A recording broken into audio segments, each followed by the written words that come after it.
A little perspective on the Liberal win. I'm Brian Lilley with TheRebel.Media. Look, the Liberals won, and they won big Monday. They now have a majority government.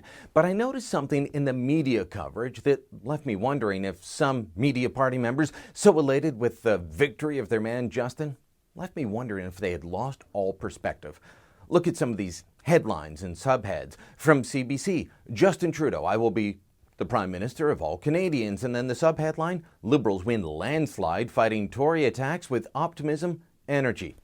Landslide? Really? Unfortunately, the state broadcaster isn't alone here. The reliably left-wing Georgia Strait ran this: Liberals on way to landslide win as NDP, Conservatives, Greens and Bloc slaughtered. There's that word again, landslide. Now that can be expected from the Strait. They were, after all, just really part of the anybody but Harper, anybody but Conservative movement. Canadian media outlets were not alone in using the term landslide to describe the Liberal win. The Washington Post did. They said, Canada's Justin Trudeau leads a Liberal landslide in stunning election victory. And the French wire service, AFP, they ran with this headline: Canada's Liberals storm to landslide election win. Landslide, landslide, landslide.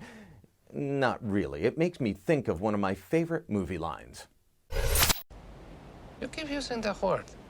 I don't think it means what you think it means. No, they don't know what that word means. Yes, it's impressive that the Liberals took more seats than anyone, including Liberals, expected. And it's very impressive that they went from the third place party to the first place party. But is this election victory a landslide? No, not by any objective measure. The Liberals took 39.5% of the popular vote in this election. They control 54.4% of the seats in Parliament, or 184 out of 338.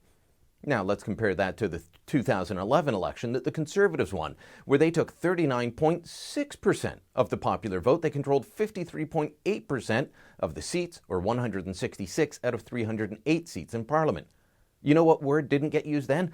Landslide. National Post called the Conservative win a narrow majority. CBC only used landslide in 2011 to talk about how well the NDP did in Quebec.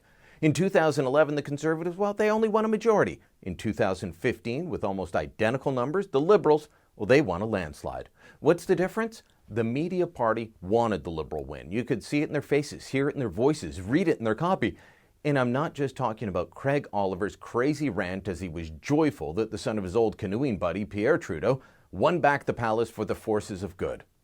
Now compare all of this to the scene John Ibbitson of the Globe and Mail described in his book The Big Shift.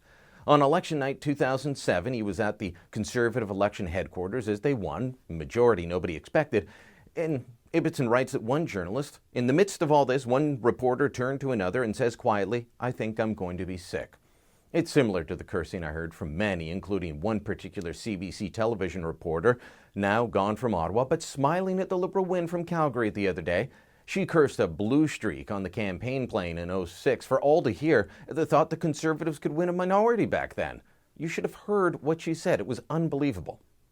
You want to know what a landslide really looks like? John Diefenbaker in 1958 won 53.6% of the vote, 208 out of 265 seats. Mulroney won more than 50% of the vote, 211 out of 282 seats. Those are landslides.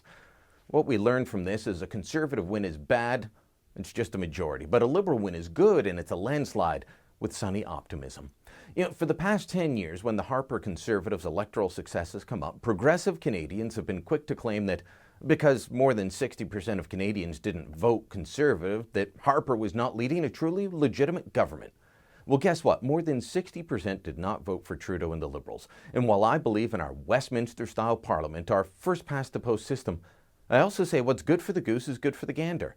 Let's keep reminding the smug Liberals for the next 4 years that more than 60% of Canadians rejected Trudeau, that he won less of the popular vote than Stephen Harper did. It's going to be a long 4 years, and I'll be spending lots of time correcting the narrative like I've just done. But I'll also take my fun where I can get it.